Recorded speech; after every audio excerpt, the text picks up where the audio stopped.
Welcome back to Next Gen Console Watch, our show following everything happening with the latest gaming hardware. I'm Daemon Hadfield, and as always, I'm joined by Ryan McCaffrey, host of IGN's Xbox podcast, Podcast Unlocked. Hey, Damon. Scoville, there. Host of IGN's and Max PlayStation Scoville, host podcast, of IGN's Podcast PlayStation Beyond. podcast, Podcast Beyond. Hey.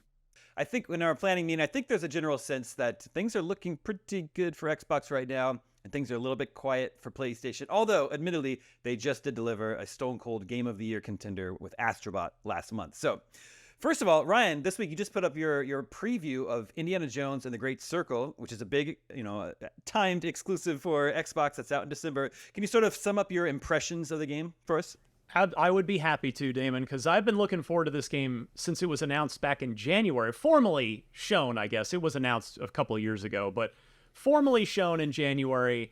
And it really is a breath of fresh air to me. It is not a first-person shooter. It's a first-person game, which in and of itself was sort of a, wait, Indiana Jones in first person? No, it totally works.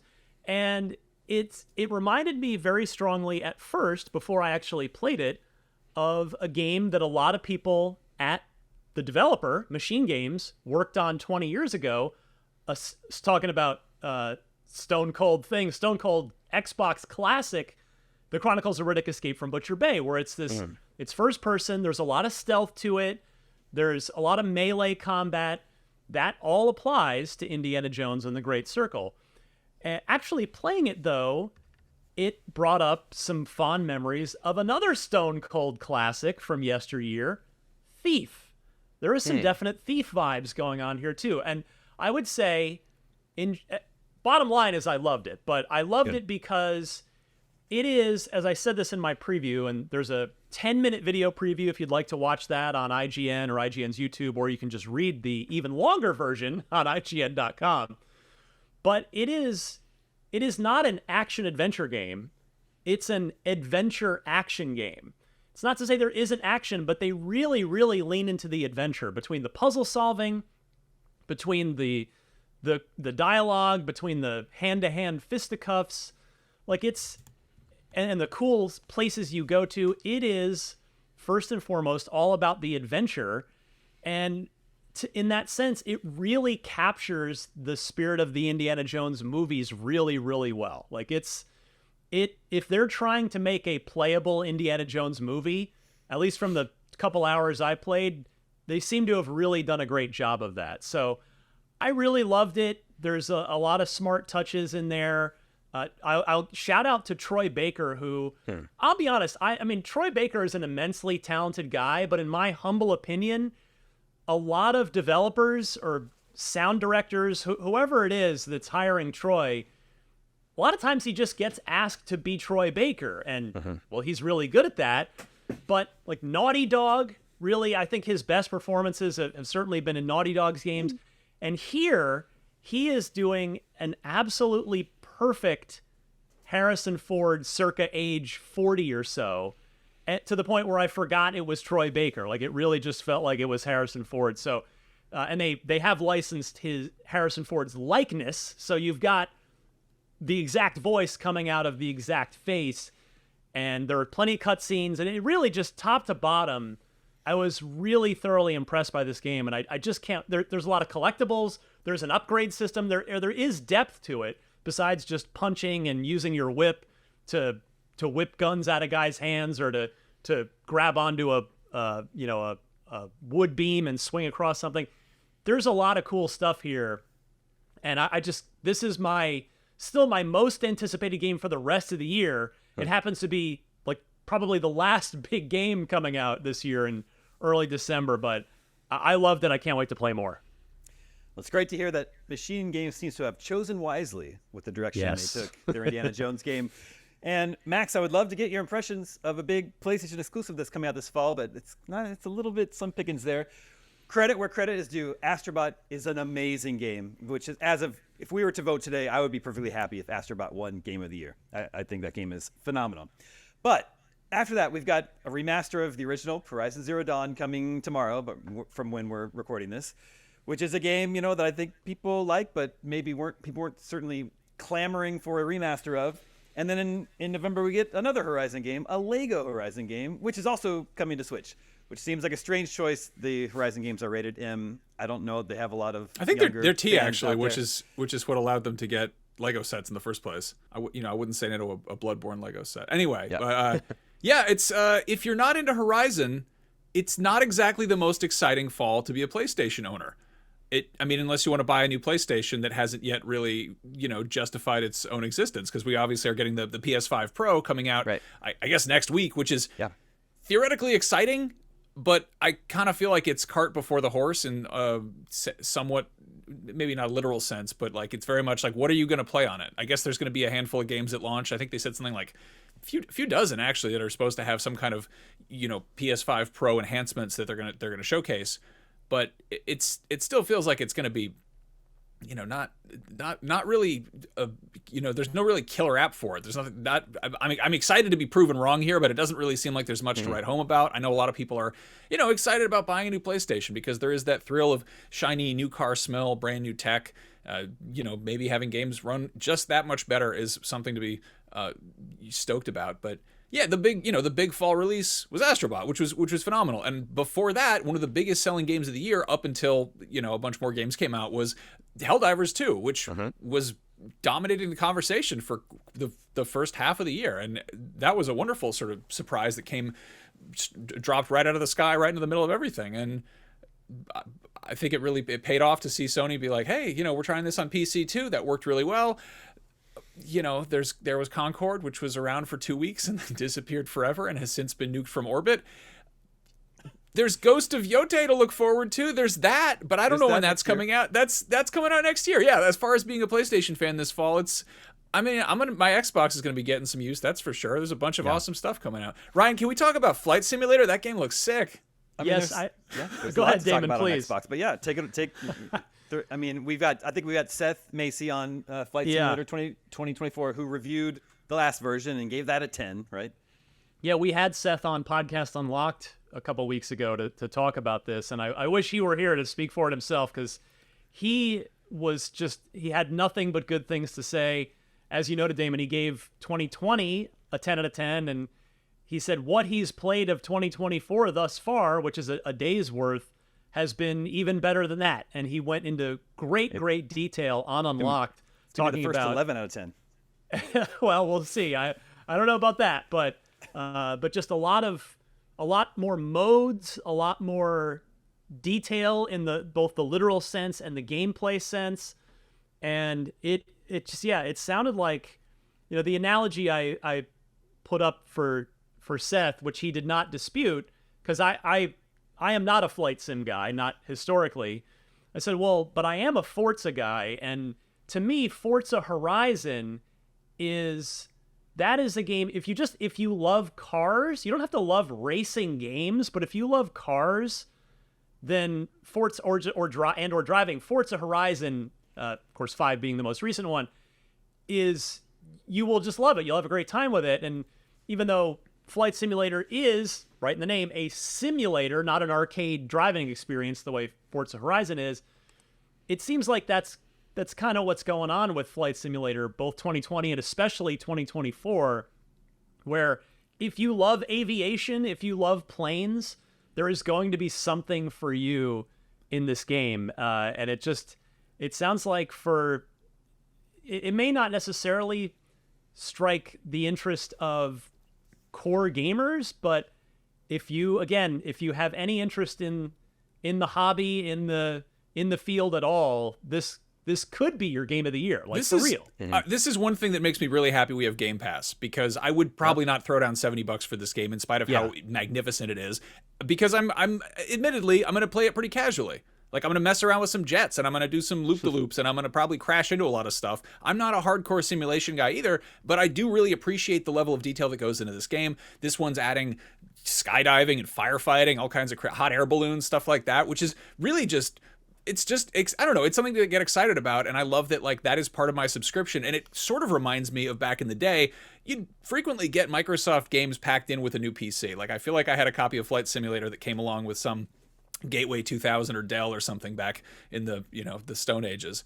But yeah, no, it's nice that that's just sort of there. That's something cool to play with, and I could definitely see that being this sort of the kind of game that somebody checks out of mild curiosity and gets completely sucked into, and then 3 years later they're getting their pilot's license. Yeah, well, speaking of Game Pass, Call of Duty Black Ops 6 just launched, and by all accounts is the best Call of Duty has been in years. And while Microsoft didn't keep it exclusive, it is available on Game Pass. So yeah, I didn't have to pay for it.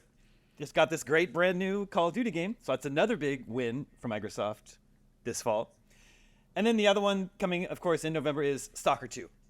So you just have this this sort of like great cadence of Call of Duty, Flight Sim in November, S.T.A.L.K.E.R 2, then Indiana Jones in December, and of course early next year, Avowed in February. So there's just a great cadence of big releases that's sort of outpacing PlayStation right now. So which is what we've been asking for as Xbox fans for literal years. Yes. Just like, can we get not only good games, but a steady diet of them, the way that PlayStation gamers have enjoyed for so long? And we're, to Microsoft's credit, they are finally delivering on that. We had Hellblade 2 back in I think that was May, and like, okay, that was a technical showpiece, but yeah, it was not a Game of the Year contender. But now, as you point out, Damon, and it's I believe over the span of about, I think it's 2 weeks or so between Flight Sim and S.T.A.L.K.E.R 2 are on consecutive days. One's the 20th and one's the 21st of November. Yeah. And then it's December 6th. So I guess maybe 2 weeks. It's a span of about 2 weeks there for that you're getting 3 potential, I won't go so far as sitting here as to say Game of the Year games, but definitely potential 9 out of 10 or higher games, like that premium of a quality. Yeah. Yeah, it's a good spot for Xbox to finally be in. Max, you got, exciting new hardware coming for PlayStation. It's not sold out though. Like, I'm looking at it, I could pre-order right now from Amazon. What's your sort of sense on how well received the PS5 Pro is going to be? I think it'll be well received perfectly fine by anybody who bothers to get one. I think there's a lot of skepticism around it. And again, Sony hasn't really gone out of their way to show off what it can do.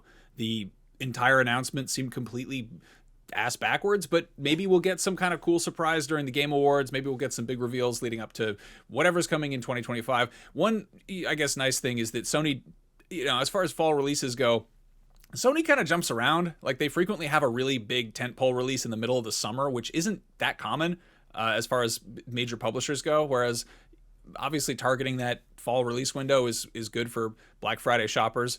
And it's not make or break.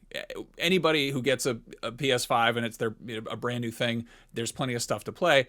But as far as getting a brand new PS5 Pro, if you already have a PS5, I don't really know what to point to say you got to test drive this. This will blow your mind. This is the way to check it out. I'm sure there'll be some stuff like that, but yeah, I mean, I don't expect it to just catch fire out of the box or anything. I think it's going to be a perfectly fine piece of hardware because Sony's been making that for so long. But again, hardware is not really much without the software to run on it. So I would imagine that PS5 Pro's biggest sales surge will be as soon as Rockstar announces a specific release date for Grand Theft Auto 6. Then you'll see probably I don't know if we want to call it the only big run on PS5 Pros that we'll ever see, but that's when I'll be looking to get mine.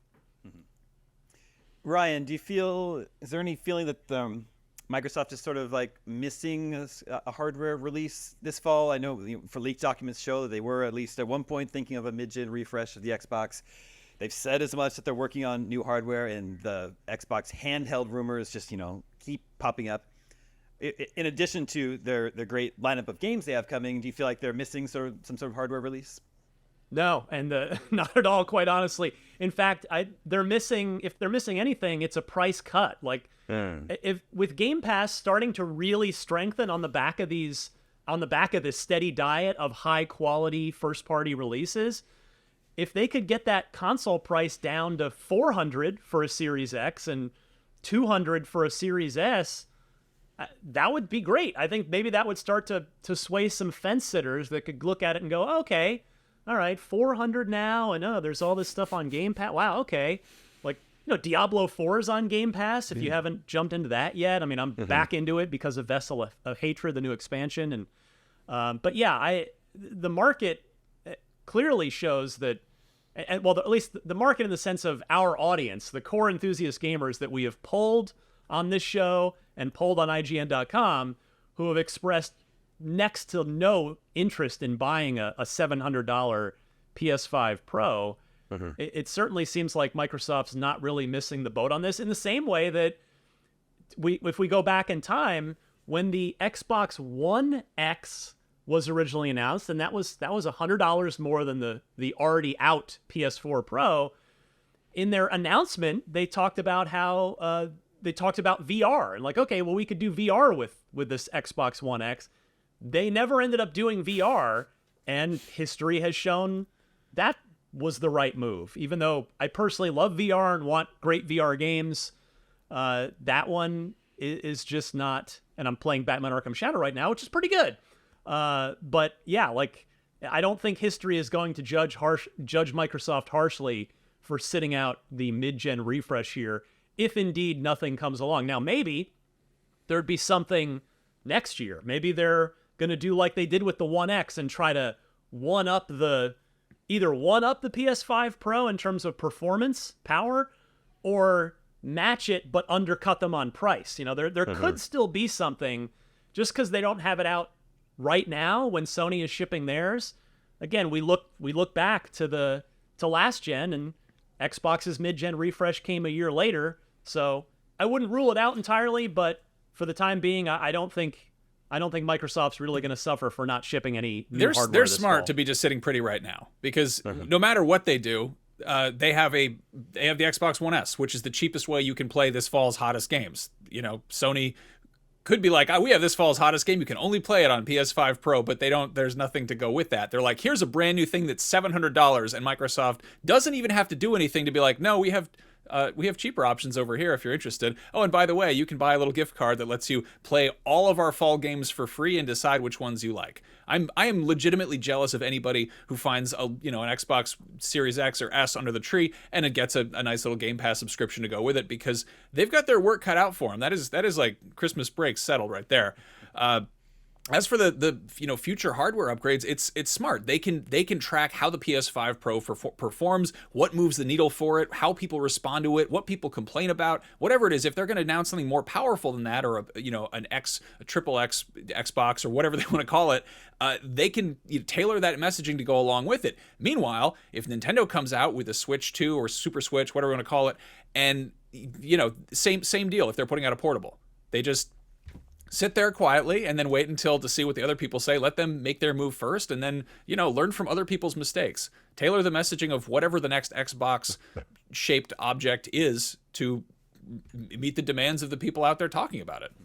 Well, in any case, seems like everything's coming up from Millhouse for Xbox right now. They're successfully avoiding stepping on any rakes at the moment.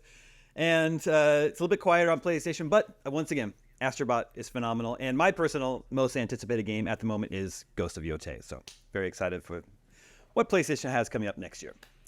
Let's check the results of last episode's poll. We were talking about games that could really use a next-gen or current-gen remaster, which we asked you which one you most wanted to be remastered, and the winner was Dino Crisis from Capcom. Almost 31% of the vote was Dino Crisis, beating out Metal Gear Solid 4 and even the Final Fantasy 13 trilogy. So hopefully Capcom is listening. I would love forget the remaster. I would love a full-on remake of the Resident Evil style remakes of Dino Crisis. That is an overlooked game in Capcom's library. Poll for you to vote on for next week. Talking about traditionally the fall is when most of the big games of the year come out. But what time of year would you really prefer to have all the big games coming out in the shortest time span? Would it be winter, spring, summer, or fall? Summer could be good because people are out. Some younger people are off school and have more time on their hands. Make sure you vote at IGN.com the day this episode goes live, and we'll share the results with you next episode. And that's going to do it for this edition of Next Gen Console Watch. Thank you to both Max and Ryan. Thank you to Jobert working behind the scenes and everyone else in our LA office to make this episode possible. My name is Daemon. We'll be back next week with more of the latest current gen and next gen, all things gaming hardware news. We'll see you then.